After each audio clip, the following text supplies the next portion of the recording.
All right, people of God, we should probably start.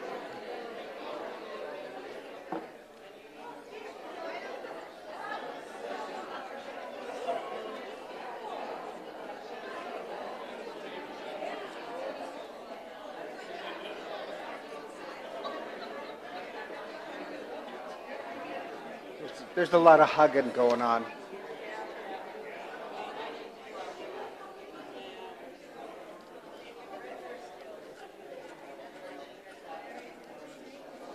All right, now that Gail has got her coffee, why don't we start? Oh, today is the anniversary. Hey, first, anybody here from Wisconsin? Petey, I didn't know you were from Wisconsin.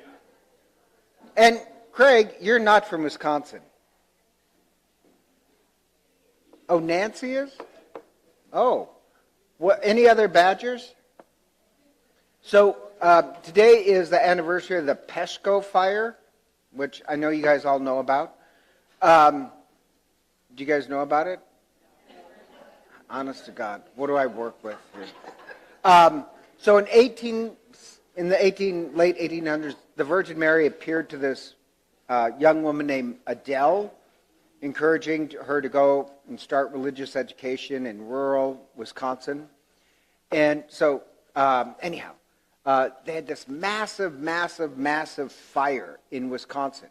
And everybody went to the church and she took the statue of Mary, went around the perimeters, and this miracle happened that and hundreds and hundreds of acres get burned, but the fire comes to the church property and just skips over it, literally, the complete boundary of the church property. So it's this miracle that happened in Wisconsin. So why don't we, in honor of that, pray one Hail Mary. So do you guys know the Hail Mary? Okay. In the name of the Father, Son, and Holy Spirit. Just follow me. Hail Mary, full of grace, the Lord is with thee. Blessed art thou among women, and blessed is the fruit of thy womb, Jesus. Holy Mary, Mother of God, pray for us sinners, now and at the hour of our death. Amen. So this class is going to be on cynicism. Now, it's still in relationship to the theme of unity, but what they found out basically is that cynicism is battery acid on unity. So going to talk about cynicism. And the opposite of cynicism, I really think, is hope. So this is the year of hope. But what is cynicism? And now, there's a Greek philosophy called being a cynic. That's not what I'm not talking Greek philosophy. I'm talking psychologically. That cynicism is this theory that most people are corrupt, and the cynic says, I know who's corrupt. The opposite of cynicism is skepticism. So cynicism, skepticism. You want to be a skeptic. A skeptic collects evidence before making a conclusion. So the cynic is like a prosecuting attorney who only admits evidence that convicts someone or the world, and they will always find a reason to convict. Skepticism is more like a scientist who wants to collect evidence for the theory before making conclusions. So you have cynicism, skepticism, and then the other extreme is optimists. And optimists are just like cynics, except the other extreme. They're like defense attorneys who only accept evidence that proves their innocence. So in this class on unity, we're doing cynicism because cynicism is a lack of faith in people, while skepticism is a lack of faith in our own assumptions. So you want to be hopeful skeptics, not cynicism. But the problem is, what they've discovered is that cynicism is on the rise. And you can test people out for being, if they're cynics. The odd part is in 1972, 50% of Americans believe that you could trust others. In 1992, 1/3 said that you can trust people. Today, people say that 80% of the people in the world you can't trust. The point being is that cynicism is on the rise. But if that's true, like that trust test, what is the actual percentage of people that you can trust? So they've done experiments. Like one is called the Toronto experiment, where all around Toronto, they left wallets with money in it and also people's ID, so the wallet can be returned. Guess what percentage of wallets were returned? How many people say 10%? You're cynics. How many people say 50%? How many people say 80% of the wallets were? Yeah, 80% of the wallets. Now, that's Canada, and you know those people are exceedingly nice. Drops down in Miami and LA, but don't want to live there. But the truth is that 80% of the people generally you can trust. I think that's kind of amazing that we underestimate the goodness of other people. And so you want to study people to figure out which part is the 80% you can trust and which part is the 20% that's dangerous. A skeptic, and that's what I think we should become, a skeptic tries to figure out which is the 80 and which is the 20. A cynic just says, well, everybody can't be trusted. And a famous atheist said, hell is other people. Well, the Toronto experiment proves that that's false. Hell is other people only is true for those people who test high on cynicism. And we are living in a trust deficit and a cynicism boom. So they invented this test on whether you're a cynic. And oddly enough, the test actually first evolved by these two psychologists, Cooks and Medley. And what they're really looking for originally in the test was who makes for a good teacher. Like, who's a good teacher? And like most people, they thought that a good teacher would be somebody who tests very high on being cynical. You know who they found makes a great teacher? People who test out to be hopeful. People who test out to be skeptical but hopeful make for great teachers. And what they, in this backwards way, discovered is a test for cynicism. People that are hopeful not just make for good teachers, they make good for everything in every occupation. So in one sense, to be successful in life, you want to be a hopeful skeptic. You want to be able to figure out who's the 20% to avoid and who's the 80% to trust. And yet the odd part is, this is very true, most people, the myth number one, is people think that cynics are smarter. That if you're very cynical about other people, somehow that makes you smarter. But actually what they found out is cynics do worse on tests. And they did this thing on investing money. Cynics do worse as investors, worse on cognitive tests. And yet 80% of the people think that cynics are better at spotting a liar than most people.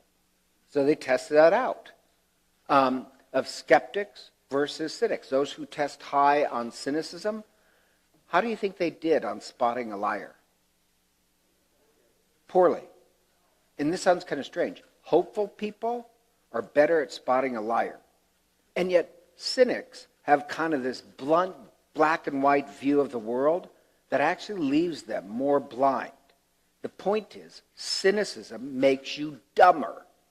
Cynics are less likely to pick out the liar because they assume everyone is lying to them. When we assume everyone is on the take, we don't really learn what people are like. Gullible people might be blindly trust other people, but cynics make the opposite mistake, and they blindly mistrust everybody.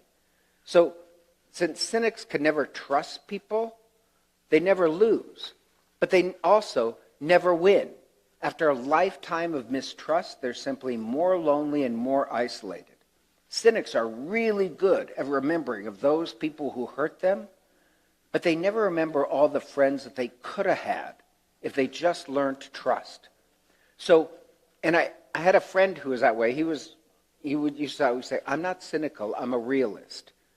And like that used to drive me up the wall, because actually if you're a cynic, you're not a realist. You're less opening to questioning your own conclusions. And they say that they're a realist with kind of this bitter pride, if you ever hear them. And yet, no, cynicism makes you more dumb. And I know this one woman who's very, very cynical. She's very cynical, and she always says, a liar can spot a liar. But she can't. She's too cynical. And she was married. Her husband cheated on her hundreds of times. She cheated on her husband too. But she was so hurt in the horrible divorce that she's determined somewhere along the line she's never going to be hurt again. And so she tries to control everybody. And one sidebar of being a high cynic is that you put your effort in trying to control other people. But the problem is she still dates, but she gets involved in these very dangerous people. She's had death threats made against her. Had to call the police, and yet she keeps bragging that, she's the one who can spot a liar. The evidence proves otherwise. And yet the odd part is what they found is that cynics live these pre-disappointed lives. Cynics are pre-disappointed people. It's safe, the same way solitary confinement is safe. But as George Carlin said, the comedian, if you scratch a cynic, what you find is a disappointed idealist. But cynicism is not safe. It actually, you think everybody's on the take. But in the end, what they proved is that it makes you more easily manipulated, not less. It's better to be a skeptic, to be hopeful, and learn who to trust and who not to trust. So Ernest Hemingway said the best way to find out if you can trust somebody is to trust them. Small amounts of trust lead to bigger amounts of trust. But cynics won't trust in small amounts because they're so guarded, and they'd rather control other people. And yet, like the woman who keeps dating the wrong person, she puts her effort into controlling them rather than testing them with small amounts of trust. So my whole point is, honest to God, you meet people or movies, they always paint the cynic as somebody who's smarter. No. Point number one, cynicism makes you dumber and more likely to be manipulated. The second myth is, well, let me pause there for a second. Does that make sense, or did I lose people? Because I see you guys look like you're doing algebra. Second point, cynicism. Does cynicism allow you to see problems?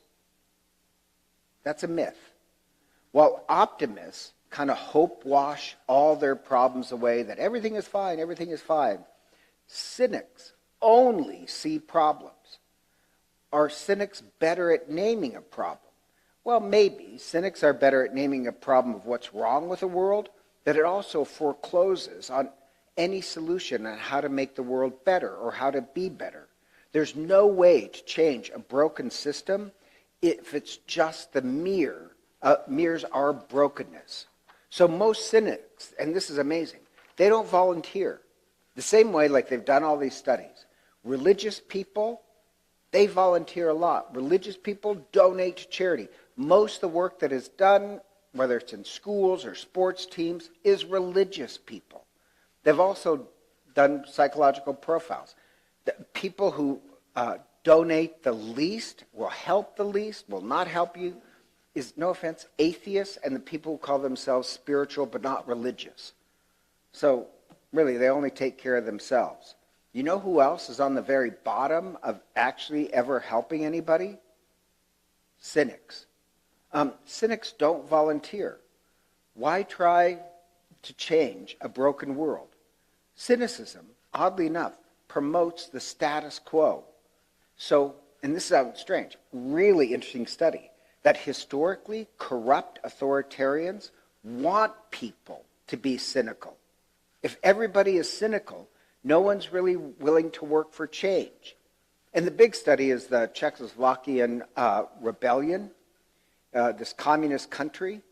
And this guy writes, and I like this little story, where a store owner puts up this propaganda sign that he doesn't believe in. And all it really does is raise a white flag to everybody else in the neighborhood just to give up. It's really a sign that we should all give up and be cynical. Authoritarians want their citizens really to be victims and collaborators, because people without hope become collaborators in their own broken world. So Hannah Arendt, do you guys know who Hannah Arendt is? Because I've spoken of her before. She was this brilliant New York Jewish writer, just absolutely brilliant. Anything she writes is just so insightful on morality. And anyhow, Hannah Arendt, after World War II, she's the one who came up with the term totalitarianism. And she's brilliant. She says the aim of a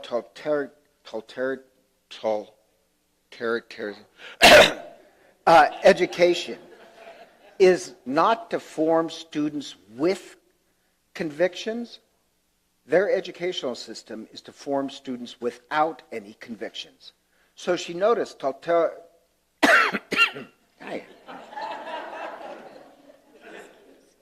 regimes want people to be cynical because it's more easy to control them. And statistically, most people, we really want a society of kindness.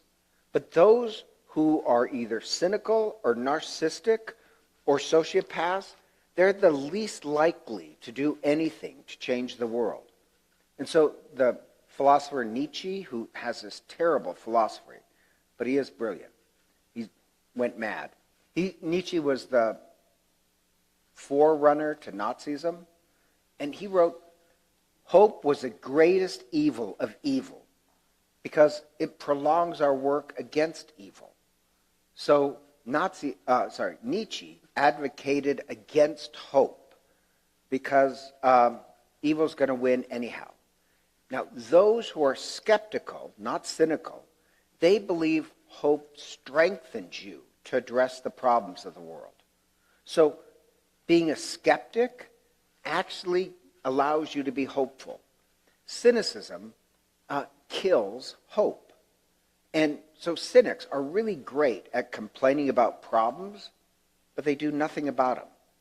They're the least likely to join with you to solve problems. So oddly enough, cynics would be, those who test high on cynics love to complain on the internet about the state of the world, but they also volunteer and donate at the absolute least.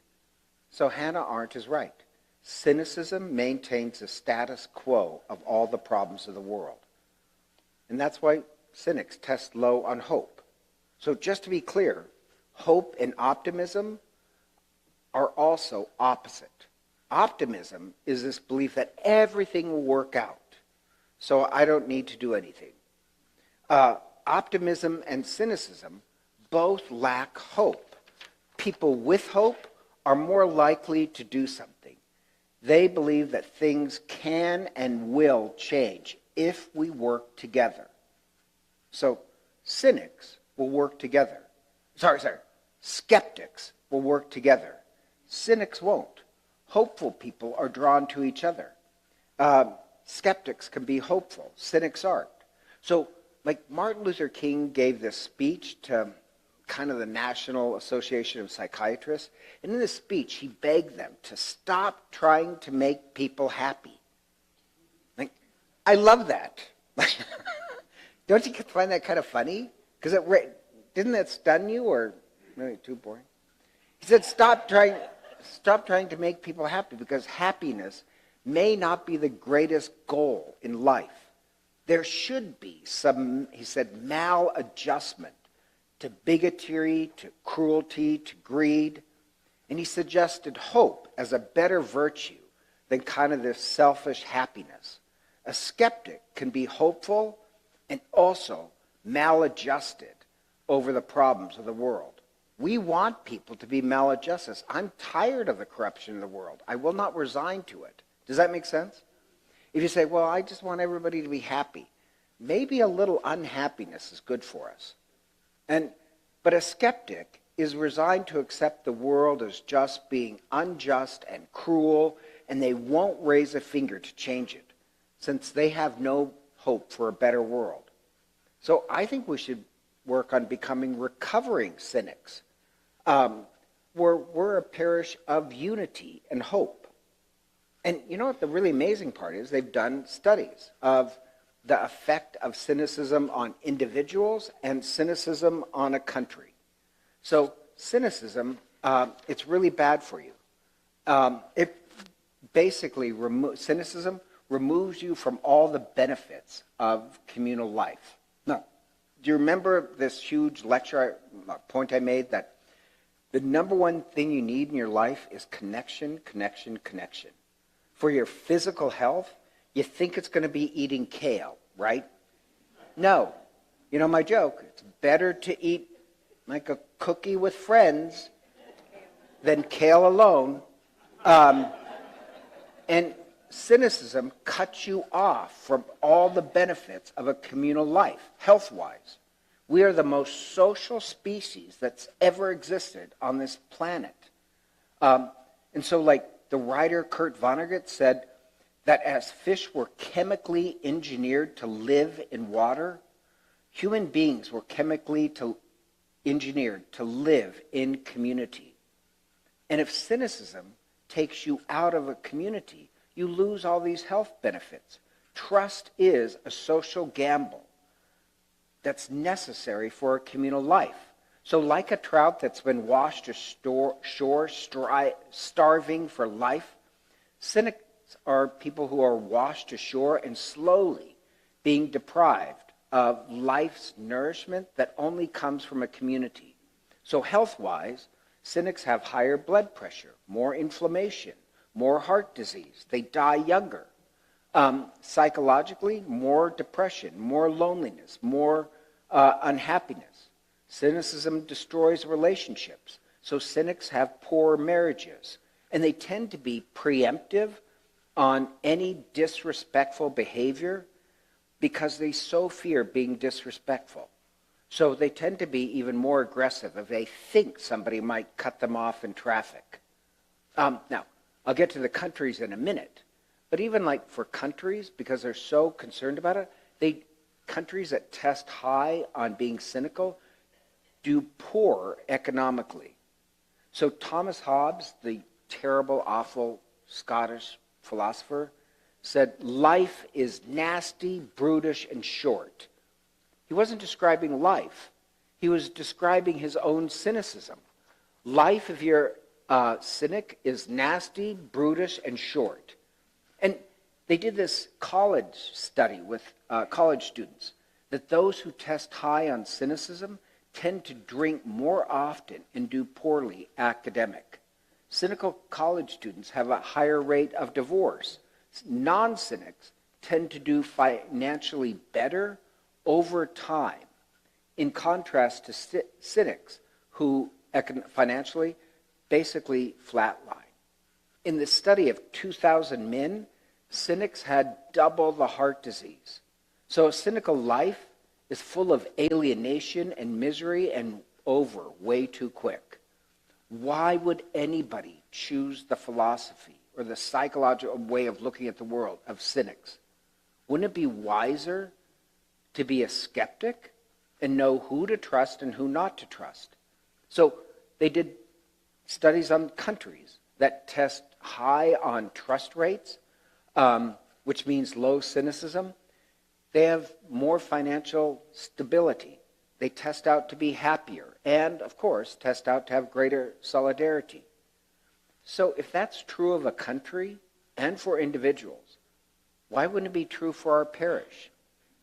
And so I'll give you an example of two towns. And this is a true story of two Japanese towns during that recent earthquake and tsunami a couple years ago. Do you guys remember that? Devastating. One town, and they weren't that far apart, one town tested high on being very patriarchal, and low on trust and high on cynicism. The second town tested the opposite. They tested to be high on trust and solidarity. So when the earthquake/tsunami hit, the second town banded together. People immediately leapt into action and volunteered, putting out fires, trying to save people's lives. And so as awful as it was, 1 out of 3 homes was destroyed. But the other town that tested high on cynicism and lacking trust, 2 out of 3 homes destroyed. Their death rate was 10 times higher than the other town. So the odd part, that the town that had tested high on cynicism and lack of social trust, they waited for the government to do something before they pitched in. And the point being is that when a community becomes too cynical and loses trust and hope, that's the beginning of self-destruction. When polarization begins, all you need is some tragedy or catastrophe to finish us off. So if cynicism is so bad for our health, our future, our society, why would we choose it? And the answer is because cynicism gives you the false illusion of being smart and sophisticated. Now just picture in your mind, because I can, of somebody who's really cynical. Don't they always act like they're smarter, they know more than you? Really? Right. They can tear people down and find their faults. And it gives them this sense of superiority. Even like people, they did this test. And they asked people to choose between 2 managers, right? And one manager, in the interview, you could watch it, so you could vote on who would make a better manager. One manager believed that most people would cheat to get ahead. The other manager believed that, no, 80% of the workers, they're good. Oddly enough, if you got to choose a manager, guess which people thought would make a better manager? The cynic. Even though the cynical managers, on the evidence, turn out to be more terrible at their jobs. Most people think somehow cynics are smarter and more clever. If you lack talent and intelligence, cynicism is an easy fake. So, if you can't figure out where I'm going, I want our parish to be very united. I really do. I want us to be people of hope and unity. And as I said, cynicism is battery acid for unity. So I really want to challenge us not to have cynics. We want to be skeptics. We want to figure out who to trust and not trust. Don't be stupid in thinking that anybody who complains clearly knows what they're talking about. Maybe they're just a complainer. Does that make any sense? Like, people get all worked up because, oh my gosh, somebody said that that's liturgically wrong because blah, blah, blah. I get that all the time. Like, I was talking to a priest last night. I was like, you know, these people, they get it off the internet, and then they love to spread it around because it makes them look like they know liturgy. They know liturgy as well as I know higher math. You know, it's just cynicism. They don't know what they're talking about. And so, what's the cure for cynicism? They've actually studied what helps people cure from being cynics. This sounds kind of strange. Meditation works. So one type of meditation that helps against cynicism is gratitude exercises. Do you guys know what gratitude exercises are? So St. Ignatius advocated it. St. Ignatius, who was brilliant, 500 years ago, he has this reconversion back to the Catholic Church, and he wants to figure out what works, what works. So he tests different things among people, like a program to make people more holy, came up with 5 points. It's called the Examine. But one of them that you have to practice every day is what he called gratitude exercises. Name 3 things that day and play it in your head that you're grateful for.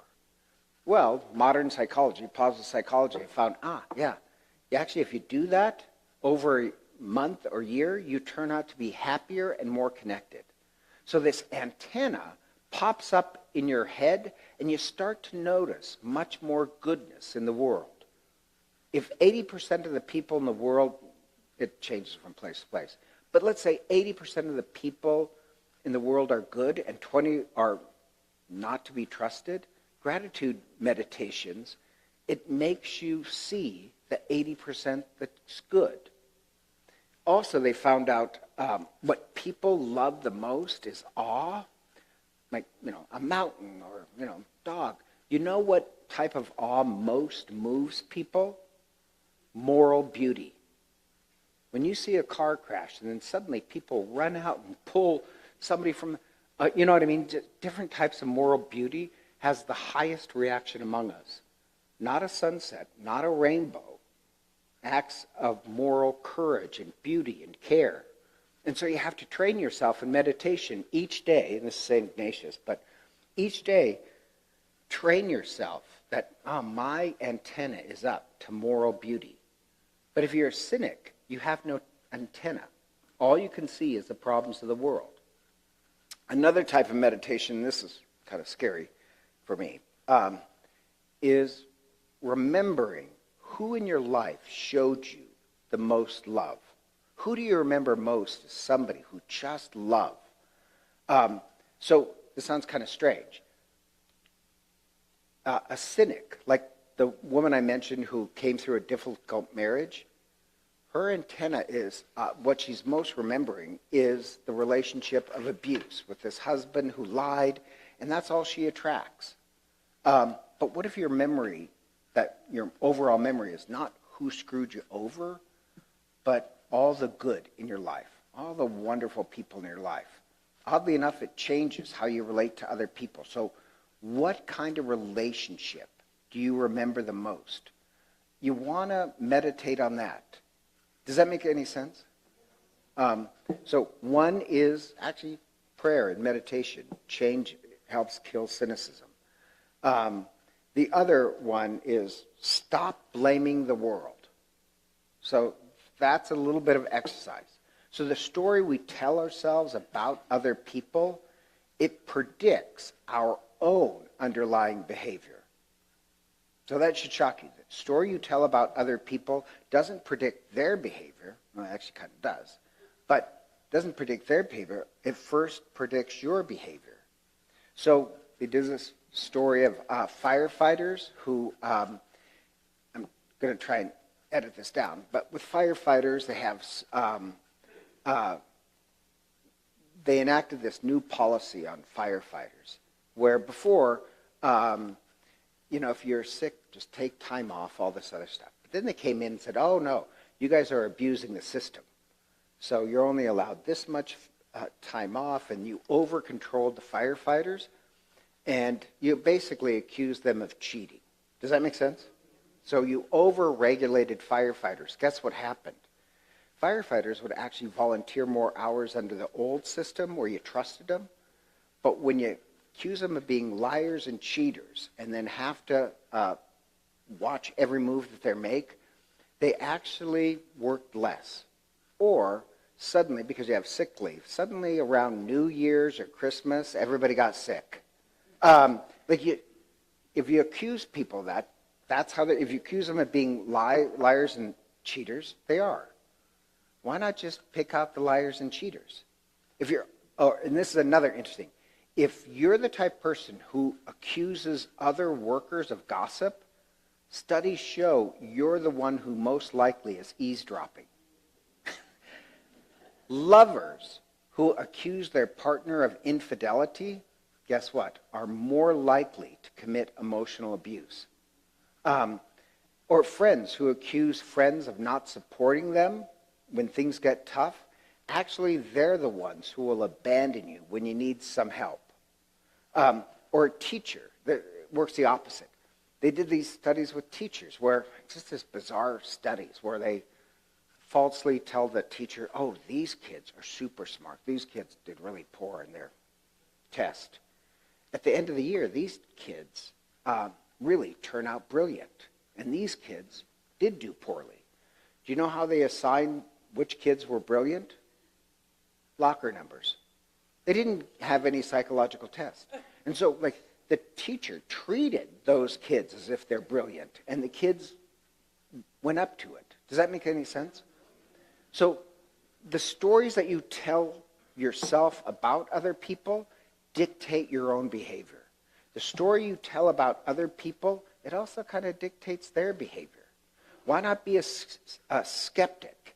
And no, I'm going to first test out who can be trusted, what it is. The point being, the story we tell ourselves will dictate behavior. If you're a cynic, you'll be more disconnected, more suspicious of others, and the least likely to be helpful and generous. So change the story in your head. Third, spread positive gossip. I kind of like that. Pass along good-hearted gossip that promotes people to follow suit. So this Dr. Wong said, social contagion spreads behavior. So if you're talking about, oh my gosh, you wouldn't believe what Gloria did. Victoria. Let's say Victoria did, I pulled the dog out of a burning house. Suddenly, that not only gets us excited about that, but you become more brave. You know that study on Medal of Honor recipients? Did you guys ever listen to those podcasts? Oh, I love these Medal of Honor people were amazing. But they grew up with stories of heroism and community. And then you're just acting out the story. Spread positive gossip. Fourth, fight what he called social shark attacks. And that's kind of 24-hour news to me. I think a lot of people watch too much news, or they doom scroll way too much. It just jigs up your fear impulse. Shark attacks are really, really, really rare. But if that's all you hear about in the news, my God, you're afraid to put a toe into the water, even though, you're more likely to win the lottery than get a shark attack. But all you've fed yourself are news of catastrophes. Does that make sense? So you have to limit. Like I know this is me. I tell people, don't watch more than a half an hour of the news. Because all it is, they're just trying to get you sucked into, oh my God, it's just commentary. It's all commentary. In colonial times, newspapers only came out twice a week. You're busy with your own life, and now people get kind of addicted to the latest shark attack. This sounds kind of strange. Fifth is the optimism of activism. And here's really odd, is working, if you volunteer to work against poverty, it makes you more hopeful. Working to fight against injustice makes you more hopeful.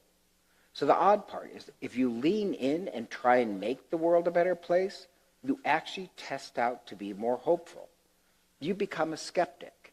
The more you actually get off your rear end and try and change the world, the more hopeful you become, and you get better at recognizing who's the 80% and who's the 20%. Cynics do nothing. They don't volunteer, they don't help, and they test out to be the least hopeful. So going back to that Czechoslovakian revolution, cynicism was promoted by the communist government because it kept the status quo. Oppressive regimes want people to be cynical because they'll give in and surrender. They don't want you to be hopeful because then you could change the system. But with a passion for justice or a longing for kindness, those convictions change the system.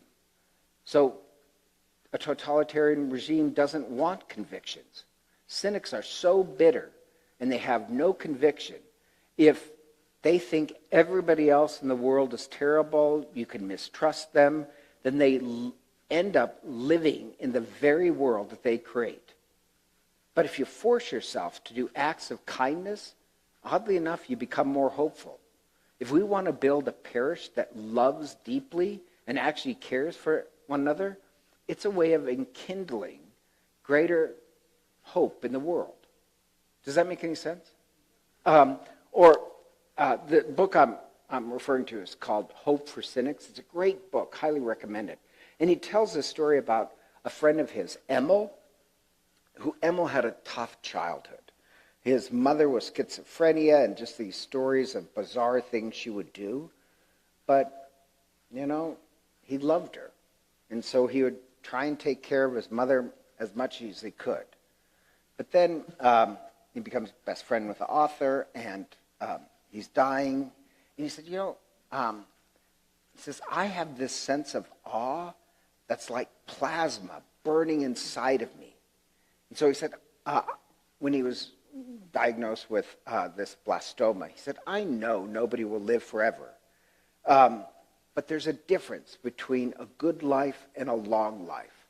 Hope was a skill that he learned having to take care of his mother, where he just has, as he said, this burning hope that like plasma inside of him. And so his friend says that he's never met anybody so positive as Emil. And Emil said, I know I have an idiocratic view of the world, but I wish I could squeeze that hope out of me like toothpaste and leave it for the world. Now, here's an interesting study. What an awful childhood he had. But where did he learn this unconquerable hope? It was having to take care of his schizophrenic mother. It didn't damage him. It made him always lean into a problem and try and do something. So if you want to become better at being a skeptic and hopeful, get off your rear end. If you want to become more cynical, then just sit and watch 24-hour news and complain about the world. Activism causes optimism, not optimism, but it causes you to be more hopeful, as long as you're trying. 6, cynics trying to convert others. So why shouldn't we convert the world to becoming skeptics? So cynics, they want to convert you to becoming cynical and bitter like they are. Why wouldn't we want to convert the world to become skeptics? But yes, 80% you can't trust. 80% you can trust. There's goodness in the world.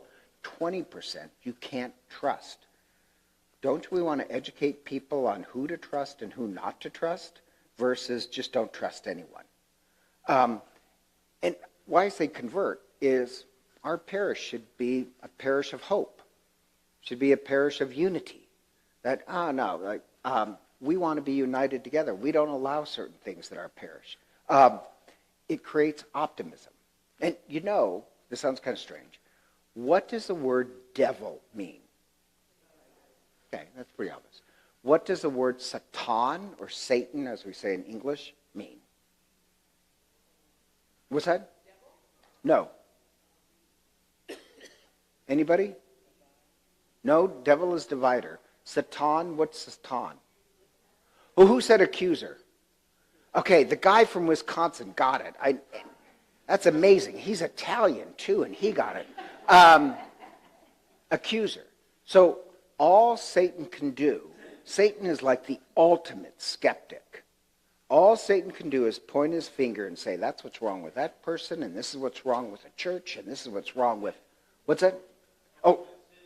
Sorry. Satan is the ultimate cynic. He's the accuser.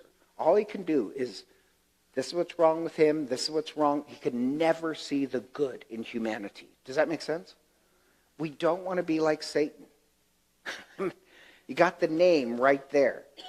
Why would we want cynics in our community? We want to convert them to being skeptics, being hopeful skeptics. So anyhow, that's kind of my talk in one sense, but it is the year of hope. The Vatican has called it the year of hope, but I just want to end with a story of, sounds terrible, but I went to go visit this guy who no longer practices the faith, and I really like the guy. Went to go visit him and went to anoint him. I like him a lot, but he is a cynic. Doesn't practice faith, basically was holed up inside of his house, started to drink too much, then fell down the stairs, hurt himself, went to go anoint him, and I walk into the room, and of course he has 24-hour news on, and his first thing is, the world is falling apart. I have no hope in the world. So in my mind, guess what I thought? You're a cynic. And I said, no, I have hope in the world. I'm not saying there are problems, but I have hope in the world. And he says, I don't see how you could say that. I said, well, let's just look at a little history. For the first 300 years of our religion, we are a persecuted religion. And the more we're persecuted, we just skyrocketed because people were converted by our conviction. And then when the whole Roman Empire becomes Catholic, the faith starts to die. Yes, in name, people were Catholic, but nobody, you have writings, nobody really took it serious.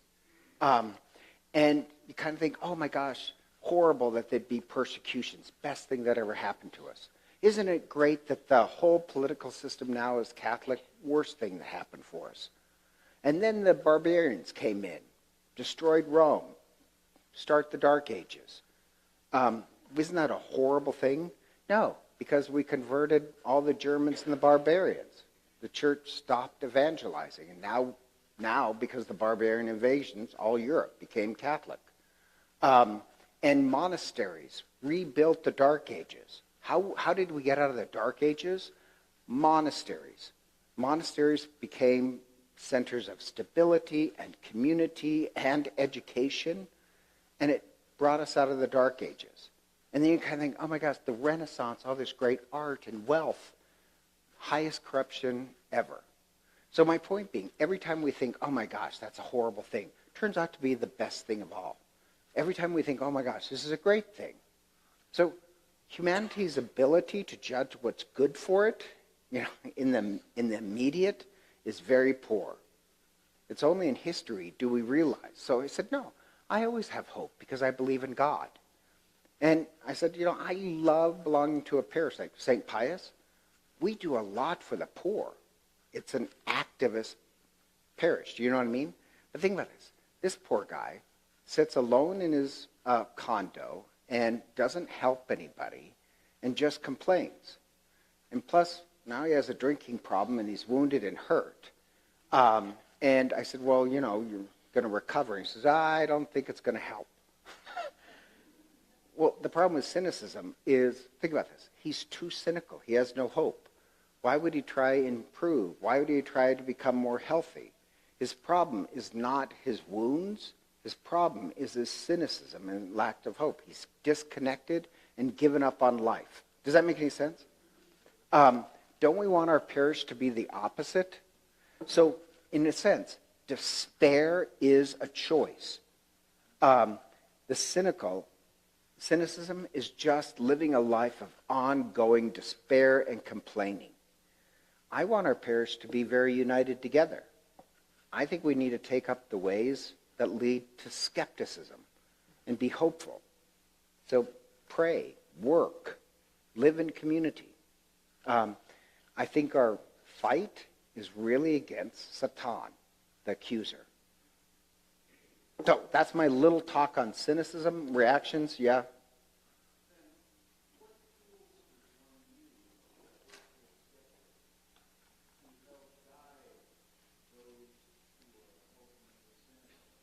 Oh, so for that guy, I talked about A, history. B, I don't have hope. I have a whole community that supports me. You live alone. And does that make any... not to live what? Oh, because I talked about the parish. I said, I love these people. Everybody's a little crazy, but they're good people. No, I know you think I'm talking about Pat, but I am. Come on, let's face it. We're all a little crazy. But his is that if he discovers any craziness, then he's not going to be part of the community. You're crazy. But what brings about joy is connection. Sitting alone in your house will not heal you. And the other thing is, I don't let cynics get away with thinking that they're smarter than everybody else. I always challenge when somebody says, well, you can always hear these cynical comments. I always challenge it. That's not true.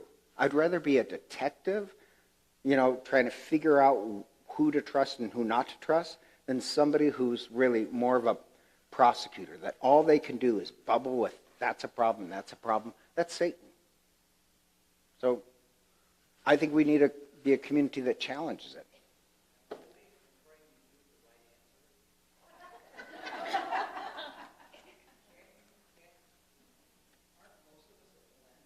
Yes.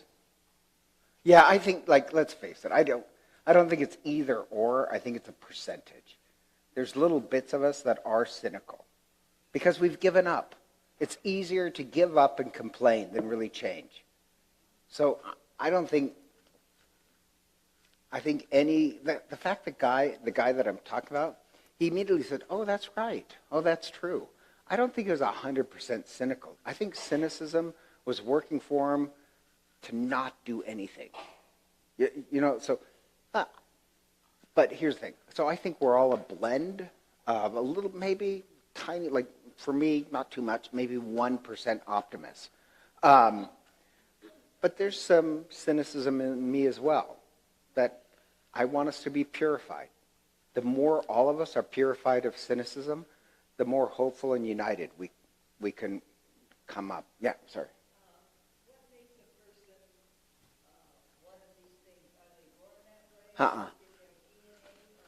You choose it. It's a choice. It's a choice. You choose to be cynical. It works for you. Rather than say, I give up, like the woman who keeps getting in the wrong relationships, she loves to say that she can spot a liar. She doesn't have to try anymore. The guy who is confined in he doesn't have to try. You've chosen despair as a way of life. Who doesn't have a terrible family upbringing? The guy who was most cynical had a schizophrenic mother. Like, you choose what to do with it. Sorry. I know, I'm an idiot. Yes.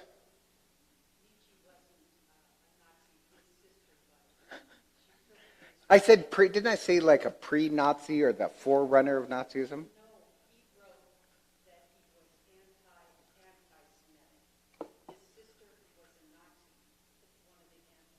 Oh.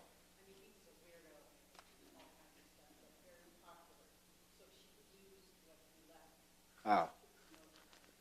She's defending Nietzsche. He is brilliant, but the problem is it's so hard to figure out sometimes what Nietzsche is saying. Really, it is kind of like you have to really work at it.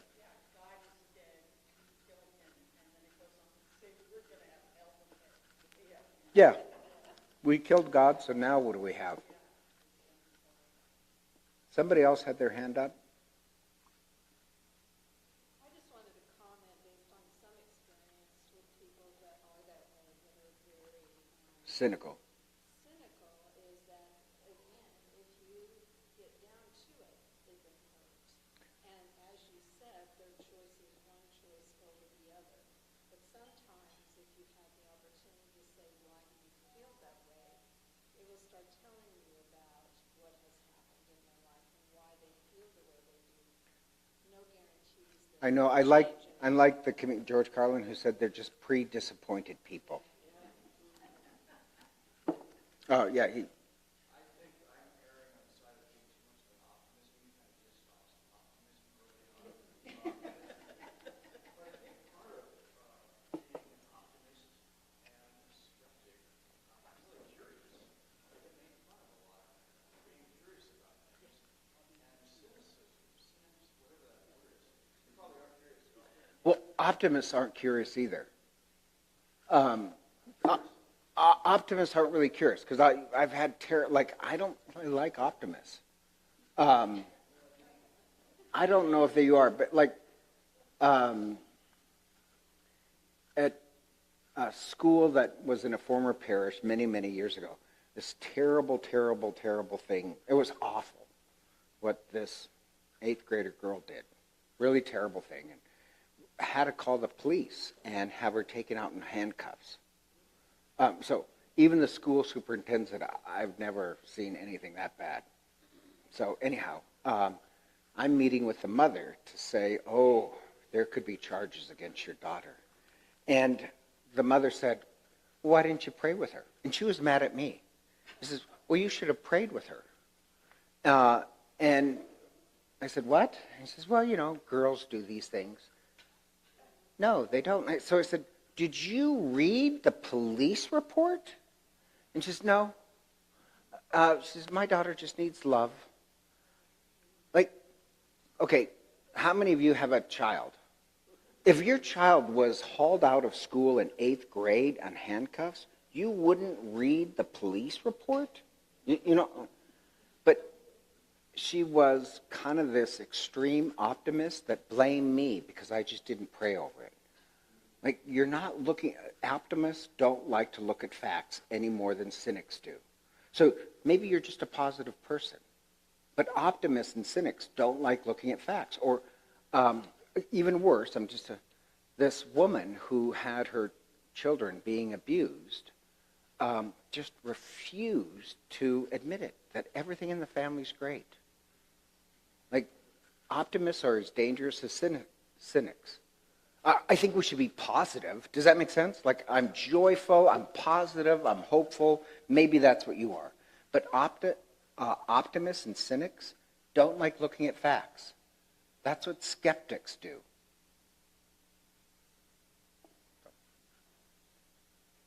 Okay. Oh, yeah.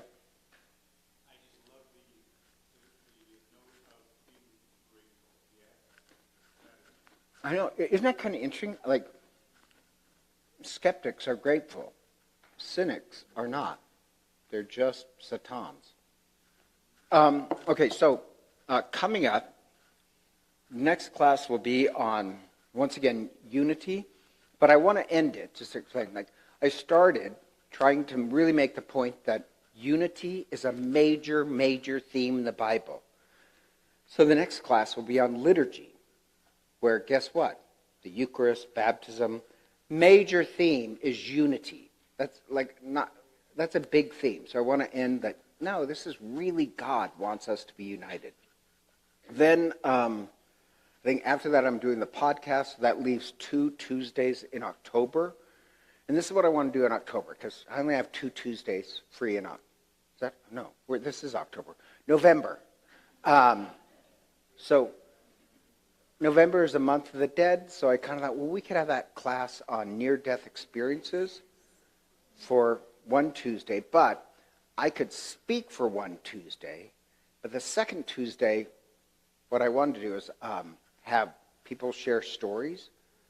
Separate class I had on angels once, where I had just people tell their own stories of angels, and it amazed me how many people have had stories. So it makes me think, well, how many people here have had near-death experiences? And not like necessarily your near-death experiences, but in your families and stuff. So one class will be on near-death experiences. The other one will be on your stories of, the divine in a death experience. Does that make sense?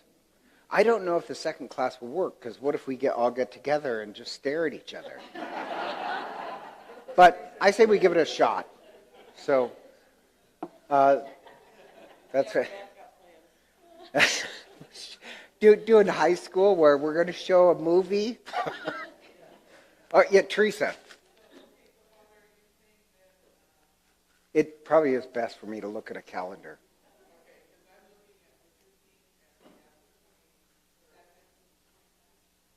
Of November? Oh, okay. So 15th will be on unity. Yeah. Oh, I don't really have anything for that. You're right.